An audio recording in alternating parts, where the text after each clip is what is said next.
নমস্কার,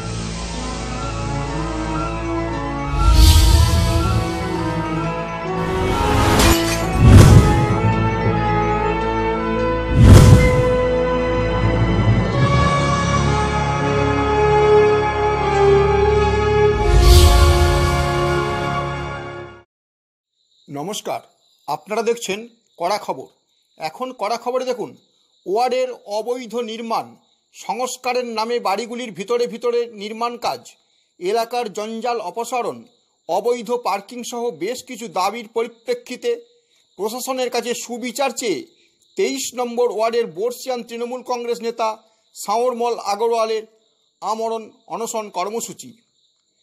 23 নম্বর ওয়ার্ডের বিভিন্ন সমস্যা সমাধান না হওয়ায় ওয়ার্ডের বর্ষিয়ান তৃণমূল কংগ্রেস নেতা সাঁওরমল আগরওয়াল আজ 17 জুন থেকে নিজ বাড়ির সামনে আমরণ অনশনে বসেছেন।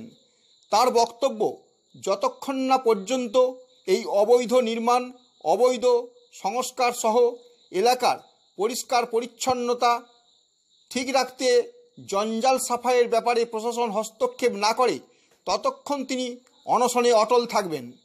তার দাবি, স্থানীয় স্তরে এই ব্যাপারে গত কয়েক বছর ধরেই তিনি বারবার প্রশাসনের নজরে এনেছেন বিষয়গুলি, কিন্তু আজও তার সমাধান হয়নি। তার দাবি, এবার হয়তো মিডিয়ার মাধ্যমে তার দাবির কথাগুলি মুখ্যমন্ত্রী জানতে পারবেন। তাই যতক্ষণ না পর্যন্ত তিনি আশ্বাস পাচ্ছেন ততক্ষণ অনশন প্রত্যাহার করবেন না। তিনি আমাদের সংবাদ মাধ্যম কড়া খবরকে জানালেন যে তার বাড়ির সংলগ্ন একটি ভাঙা বাড়ির সামনে বছরের পর বছর ধরে আবর্জনা জমতে এলাকার যেমন পরিবেশ নষ্ট করছে, তেমনি ওই জঞ্জালে প্লাস্টিকের বিভিন্ন সামগ্রী থাকায় তাতে জমা জলে ডেঙ্গুর মশার বংশবিস্তার ঘটবে।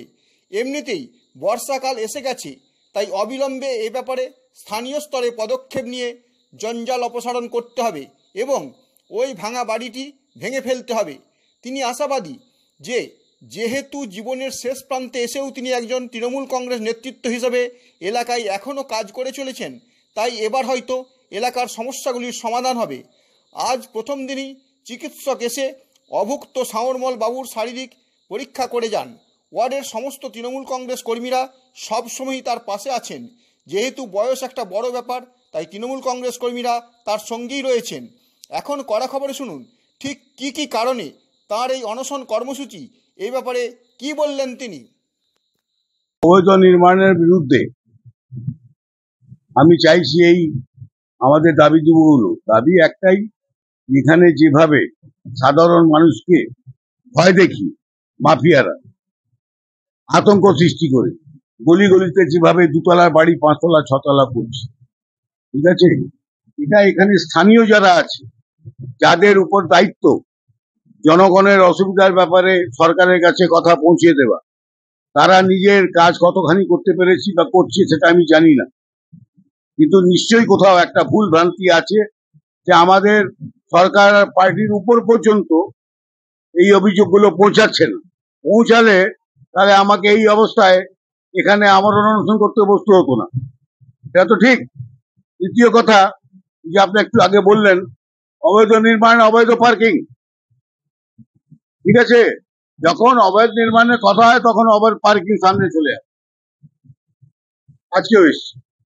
আপনি বলুন, যে বসত বাড়ি আপনি ওটা কমার্শিয়াল করে দিলেন, যেখানে আগে মানুষ থাকতো এখন সেখানে গতিঘর, গোদাম, শোরুম, ঠিক আছে, উপরে তো আপনি বানিয়ে দিলেন, আর নিচে আপনি বলছেন অবৈধ পার্কিং।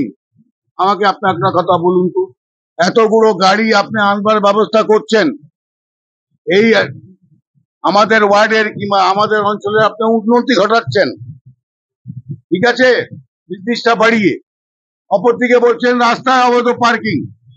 আমি ওটা বিরোধিতা করছি, অবৈধ পার্কিং হওয়া উচিত না, কিন্তু আপনি যদি অবৈধ পার্কিং বন্ধ করতে চান, অবৈধ নির্মাণের ব্যাপারে কথা বলবেন না। এদের গাড়ি ঘোড়া কোথায় থাকবে? আপনাদের কোনো নীতি আছে কিনা? এটা তো সরকারের নীতি না, এটা হচ্ছে আমাদের কিছু ফান্ডারদের নীতি, যারা করে খাচ্ছে তাদের নীতি, আর আমরা কিছু বুঝতে পারছি না। এই আমাকে বলা হলো যে এটা সরকার বিরোধী, এটা পার্টি বিরোধী। ঠিক আছে, কোথায় সরকার বিরোধী? আমি তো চাইছি সরকারের কাছেই এই অভিযোগগুলো পৌঁছাক, এর একটা মীমাংসা হোক, যাতে যথাযথ কাজগুলো হয়। কাজগুলো হয়, হচ্ছে না কেন?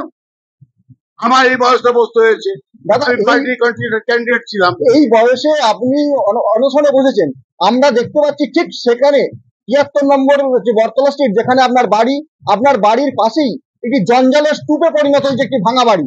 এটা 10 বছর থেকে হয়ে আছে। আর ভাঙা বাড়ি এই মাফিয়া প্রমোটার কিনেছিল, ভাঙা বাড়ি অবস্থায় মাফিয়া প্রমোটার এটা কিনেছিল। আমি ওকে 10 বছর থেকে বলছি, ভাই এটা তুমি সংস্কার করো, অন্তত রাবিশ গুলো সরাও। কাকে বলিনি বলুন তো? কোন জনপ্রতিনিধিকে এই কথা বলিনি আমি? আমি 7-8 বছর থেকে বলছি, এক কানে শুনে আরেক কানে বার করি। আপনি একটা চিন্তা করুন, আমি মেয়র সাহেবকে নিজে কমপ্লেন করলাম যে স্যার আমার বাড়ির পাশে এইভাবে স্তূপ জমে আছে, 7-8 বছর হয়ে গেছে, দয়া করে এটা সরিয়ে দিন, আমার খুব মানুষ আসতে খুব অসুবিধা। উনি বলেন ঠিক আছে 5-7-10 দিনের মধ্যে আমি এটা দিচ্ছি। Very good. চেয়ারপারসন এলেন, বড় অফিস থেকে লোকজন এলো, ভূমাফিয়ার সঙ্গে কে লড়বে? আমি তো ওখানে বলে দিলাম, তারপর তো উনি তো আর খবর নেবেন না। একটা হাতে কাগজ রেখেছে, হাইকোর্ট থেকে নাকি অর্ডার আছে, এটা প্রেসিডেন্ট বাড়ি, হাত দেওয়া যাবে না। কে বলছে হাত দিলে ভেঙে পড়বে? 10 বছর আগে একটা অর্ডার নিয়ে বাজার ঘুরে বেড়াচ্ছে, সেটাই পুলিশকে দেখাচ্ছে, হয়তো কর্পোরেশন দিচ্ছে, তারা তার আগে তো কিছু বুঝবে না। আপনি বলুন, হাইকোর্ট বলেছে জিরা প্রেসিডেন্ট বাড়ি ভাঙবে না, হাইকোর্ট বলেছে জঞ্জনা ওখান থেকে পরিষ্কার করবে না, এ বেচারা আজও বলছে এই ভূমাফিয়া আমি ওখানে হাত দেবো না, আমি ওখানে পরিষ্কার করতে যাব। দাদা, ওখানে তো দেখলাম যেভাবে প্লাস্টিক জমে রয়েছে, বর্ষা এসে গেছে, এবার বৃষ্টির জল জমবে, ওখানে তো ডেঙ্গুর মশার আস্তানা তৈরি হবে। প্রতিবন্ধী হচ্ছে। আজকে আপনি দেখলেন আমি কাঁদছি, আপনি এসছেন, কান্না শুনে আপনি দেখুন। দিদিটা বলছে আমাকে পুরো করতে দিন, কে বলছে কোর্টের অর্ডার আছে, আমি হাত লাগাতে পারবো না। ঠিক আছে, আপনি বলুন তো কোন অর্ডারে পুরোনো বাড়ি নকশা হওয়ার আগে কোটি কোটি টাকায় বিক্রি করে দিচ্ছে, আশ্বাসন দিয়ে যে 3 বছরে করে দেবো, 4 বছরে করে দেবো, সেটা বলছে না। এই প্রমোটারের বিরুদ্ধে 13 নম্বর হাসপাতাল এই কন্ট্রাক্টটা ছিল, বানিয়েছে। এখানকার একটা হিন্দি ডেইলি নিউজ পেপারে বক্স নিউজ বেরিয়েছিল, কোটি কোটি টাকা ধোকা করেছে, আর ওইটুকু। কিন্তু এই মাফিয়া প্রমোটার আমাদের কিভাবে জ্বালিয়ে খাচ্ছে, কিভাবে গলিতে গলিতে আন্তর্জাজ কনস্ট্রাকশন করে বেড়াচ্ছে, 2 তলার বাড়ি 5 তলা করে দিচ্ছে। এ ব্যাপারে কোনো কিছু কোনোদিন দেখিনি কোনো পেপারে ছেড়ে। দাদা, শুধু এটা নয়, আমরা দেখতে গেলাম যে আপনাদের এলাকায় বুড়ো শিবতলা লেন থেকে আরম্ভ করে বিভিন্ন জায়গার গলিগুলো ঠিক মতো পরিষ্কার হয় না, সেখানেও মশার আতুর ঘর তৈরি হচ্ছে, এই ব্যাপারে কি বলবেন?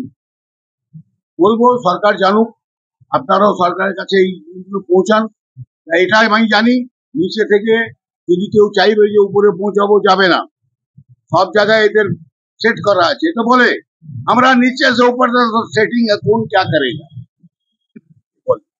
আজকে এই বয়সে এসে আজকে আপনাকে অনশনে বসতে হলো, এখনো পর্যন্ত কি মেয়র সাহেব বলুন বা মুখ্যমন্ত্রীর পক্ষ থেকে কেউ আপনার সঙ্গে যোগাযোগ করেছে যাতে হচ্ছে? এত তাড়াতাড়ি তো যোগাযোগ হবে না, ডিজিটাল আপনার টিভি হয়েছে, মানুষ তো ডিজিটাল হয়নি।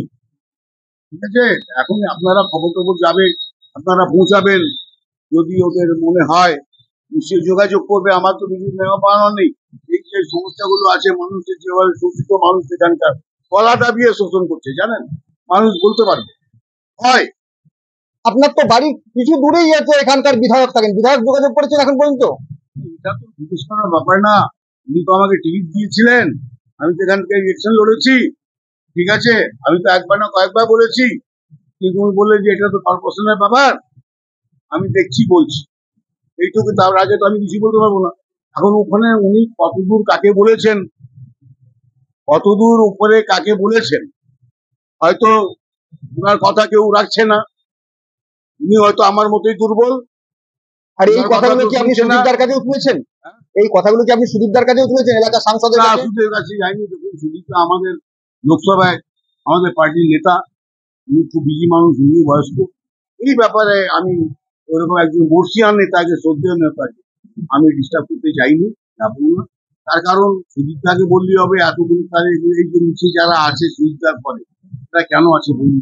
আপনার কথাগুলো সংবাদ মাধ্যম অবশ্যই মুখ্যমন্ত্রী এবং অন্যান্য প্রশাসনিক কর্তাদের কাছে পৌঁছে দেবে, সেই ব্যাপারে তাদের কাছে কি আপনি দাবি করছেন এখন? আমি বলছি আমাদের ওয়ার্ডে যে অবৈধ নির্মাণ হয়েছে, 2তলা 5তলা হয়েছে, এটা দেখুন। আমি এটা বলছি না, ভাঙতে বলছি না, কথাটা থেকে আমি কোনোদিন বলিনি যে যেটা অবৈধ নির্মাণ হয়ে গেছে ওটা ভেঙে দিতে হবে। ভাঙার ব্যাপারে তো অনেক ঝামেলা আছে, লোক নেই, কোর্ট অর্ডার। আমি বলছি যেগুলো বড় বড় বাড়ি গলির ভেতরে হয়ে গেছে, 4 ফুট চড়া গলির ভেতরে 5তলা 6তলা বাড়ি হয়ে গেছে। আপনি এই আমাদের ওই ঋতুরাজ হোটেলে একটা অগ্নিকাণ্ড হয়ে গেল, 14 জন মারা গেল, ঠিক আছে, পরে সব জানতে পারলাম। কিন্তু আমি তো আগে থেকে প্রশাসনকে সরকারকে বলছি যে ছোট ছোট গলিতে 5-6তলা বাড়ি হয়ে গেছে, তাতে যদি কোনো অগ্নিকাণ্ড হয়ে যায়, ভূমিকম্প হয়ে যায়, কি অবস্থা হবে বলুন। আমি তো আগে ভাগে জানাচ্ছি, আপনারা দেখুন, ইনকোয়ারি করুন। আনঅথরাইজ আছে কি অথরাইজ পরের ব্যাপার, আনঅথরাইজ হয়েছে আপনি বুঝবেন কি করবেন। কিন্তু যে ওই বাড়িগুলোতে যে মানুষগুলো আছে আশেপাশে আমরা যারা আছি তাদের জন্য আপনি কি ব্যবস্থা করবেন? ওখানে কোনো অগ্নিশমন ব্যবস্থা তো নেই। হ্যাঁ, রিকনস্ট্রাকশন পারমিশন নিয়ে আপনি 5তলা করেছেন, যেহেতু নিচেও সেরকম মজবুতি নেই। আমার যেটা ধারণা, ওটার জন্য আপনি কি ব্যবস্থা করছেন? আগাম ব্যবস্থা, যদি কোনো দুর্ঘটনা হয় আমরা কি করে বাঁচবো? আগুন লেগে যায় 4 ফুট গলিতে, ভেতরে 3টা বাড়ি 5তলা 6তলা বানানো আছে, মানে কেউ দেখুন, যাদের উপর দায়িত্ব আছে, যারা দেখবে, রাতারাতি বাড়ি হয় না, বছর পর বছর, তারা কি খবর দেয়নি এখানে আতঙ্কাই হচ্ছে? তারপর তার উপরে অফিসার কি জানলো না? আমার ব্যাপার হচ্ছে গভর্নমেন্ট একটু এটাও ইনকোয়ারি করুক। এই এত এত ডজন বাড়ি গলির ভেতরে কি করে কোথা থেকে আবিষ্কার হয়ে গেল? কাদের মদতে এটা হয়েছে? এখানে দাদা হাজার হাজার কোটি টাকার খেলা হয়েছে, তাহলে এভাবে হয় না, একটা দুটো হতে পারে। ডজন বাড়ি, আমার ওয়ার্ডে কত বাড়ি হয়েছে, ছোট ছোট গলিতে 5তলা 6তলা বাড়ি। আমি সেটাই, বদনাম হচ্ছে সরকার, বদনামকে সরকার, হ্যাঁ, টাকা তুলে খাচ্ছে কে? যারা রাজনীতি দালালি করে তারা খুঁজে, বদনাম হচ্ছে সরকার। আমি সরকারকে হাত জোড় করে সেটাই বলতে চাই, জিনিসটা খুব দেখুন। আমরা পার্টির কর্মী, একদম কর্মী, 52 বছর হয়ে গেছে, আমরা কোনোদিন বেইমানি করিনি, পার্টির নামে কোনোদিন টাকা তুলি তোলাবাজি করতে যাইনি, সেই সম্মানটা আছে। সেই জন্য জয়গড়ায় বলছি, আসুন একবার এখানকার অবস্থা দেখুন। হ্যাঁ, মানুষ চাইছে বিচার হোক, তাকে শোষণ বন্ধু, তারা শান্তিতে সুরক্ষার সঙ্গে বাঁচতে চায় মানুষ। এখানে এই অবস্থা আমাকে বসতে হয়েছে। আমি চাই কথাগুলো উপরে যাক, একটা বিবেচনা হোক, ইনকোয়ারি হোক, যারা দোষী তাদের শাস্তি হোক, যাতে আগে কেউ সাহস পায়, যেই হোক।